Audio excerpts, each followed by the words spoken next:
What's up everyone? Today we're going to check out 3 new bikes all in the Powerfly series. The Powerfly from Trek is their electric mountain bike range, their kind of adventure to entry-level mountain bikes. They now have the Rail series, which is really downhill friendly and really made for someone who's really pushing the bike as far as it can go, ignoring the electric side of things and just trying to get it to be a really fast bike. Below me here, just off camera, it's not tall enough because it's a small, is the Powerfly 4. This is Trek's entry-level model in their electric mountain bike range, and you're coming at just below 5,000 Canadian and just around the 4.5 for the US pricing. Now this is pretty good pricing for an electric bike, especially something with a Bosch system and a good sized battery to it. Obviously you can get fancier and obviously you can get cheaper. China comes out with tons of cheap, really junky stuff, but it's definitely an electric mountain bike. So this being the entry-level one, you were getting an aluminum frame. With all the Powerfly series now, they've gone away with any carbon fiber frames, and that's a change from previous years. They used to have carbon fiber models. They're now leaving all those ones to the Rail style customers. With the Powerflies, all the models, you get an aluminum frame. This is the Alpha aluminum, so it's the highest quality, lightest weight you can get.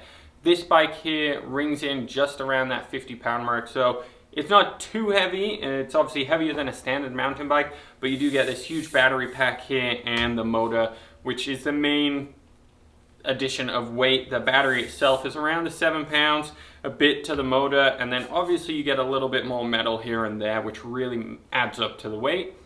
When you're riding these things, electric mode or not, you do not notice the weight. Obviously, if you were climbing a mountain, yeah, you're gonna feel a bit more weight to it. But in real terms, this is probably about as lightweight as some Walmart entry-level full suspension mountain bikes. So that's pretty good in my mind. They come with a commuter saddle, so this is an upgraded seat that Trek offers to sell separately. They come with it stock, and that is going to be the same for all of them, which is a really nice little addition. When you're spending this much money, it's kind of silly that you would have to spend more to get something comfier. They come with ergonomics handlebar grips, so this is going to be something, again, it's just a nice addition for this style of rider where you're going to be adventuring, going off-road, doing some trails. It's something which is going to be an addition, and it's going to be something you're going to like, and it's something you don't need to add later on because it already comes with it. If you're looking for better grip and power and performance, again, you're probably looking towards the Rail series than the Powerfly. So that's the SR Suntour XCM34. It is a relatively good fork. It does have lockout on this side, so you can turn that suspension off. Really, the benefits of lockout on an electric bike aren't as beneficial as a non-electric bike. You're gonna lose some energy efficiency, but you have an electric to back it up, so who really cares, you know? It has a 10-speed on the back, so that's the one slight downside. Again, many downsides to these bikes don't matter too much. They just don't, because you've got this electric backup. So yeah, you don't get that big, huge 12-speed, but you don't need it. One, with this style of bike, you might venture off onto those courses, but you're not doing it every day. You're not hunting for the most technical steep climbs ever. You're just riding your bike, and if you happen to come across it, well, now you've got the boost mode in this electric system to really get you over the edge. That is not a huge downside. It's actually got a pretty good range to it for the 10-speed, and it's a nice shifting set. It is the Dior stuff, so this is a staple in Shimano setup. It is a fast shifting, really well reacting one. Compared to anything below it, it is significantly better. And honestly, anything above it, it does get better, but only once you've experienced this for a long period of time will you really feel the differences between this and something higher. Straight comparison, never experienced it before, you might not notice too much. Hydraulic disc brakes, and that is something common on any mountain bike now from Trek, starting with that Trek Merlin 5. All the way up to this, you get a nice set of brakes. They are going to be a little more powerful than what you'd get on the Trek Merlin 5. You're going to have a bit more weight. You want a little more control underneath those, and then a little less brake fade, so they add in larger rotors and discs to just prevent that kind of stuff. Again, you're carrying a little more weight. It's not huge, you know. Many people think the weight of the bike, but it's only 20 pounds compared to a regular Trek mountain bike, and many of us can lose 20 pounds. Tires on it, on this one, come with the XR3s. Depending on the size you get 29 or 27.5 in the rims. And the rims really don't change anything. That's just for the size. The tires are a good all-round trail bike tire, so they are leaning towards a more off-road use. If you are going to be doing a lot more commuting and on-road, there's definitely better options, and if you stick around to the other videos in this series, you will see that some of the higher-end ones actually come with a better tire for that kind of usage. Overall, it can add a kickstand, add one bottle cage or two. It's got a lot of additional features to it. It's a really nice bike. When you get down to the core of it, it's that Bosch system which really makes it a high quality e-bike. So this one is a Performance CX line, and that's the same, I don't know if you can see it, that is the same as all of them.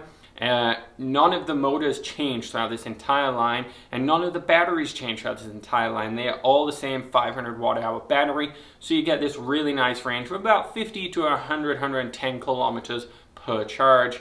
And that's a pretty good amount in my mind.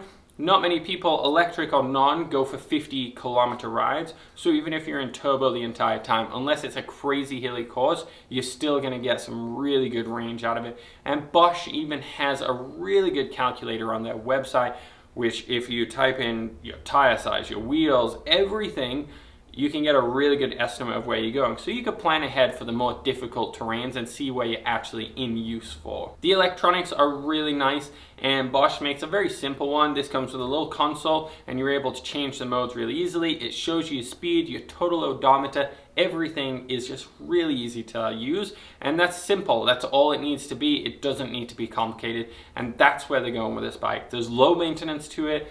There's not much you really need to do. You're not overthinking anything, and it's going to work really, really nicely. So I think the Trek Powerfly 4 of this year is going to be a very popular one, as it is previous years. They no longer have the Trek Powerfly 5 as they canned that a while ago. The next level up from that is the Trek Powerfly FS4. So it's pretty much the same model, but with a little trick in the back here, being a full suspension. We'll check that out in the next video.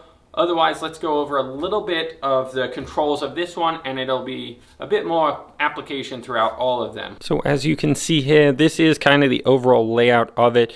It does come with a bell on this side. You have the shifting off to the right, and it's all Dior, so it's push or pull, or even push with your thumb, whichever way you want to go it. So down and up, or up and down. It's always push with your thumb, but you can push or you can pull to go up with your regular index finger too. The brakes feel nice, and there is a minor amount of adjustment in a little Allen key there for reach, so it's all customizable there. So overall, there is a on button on the top here, really easy to get.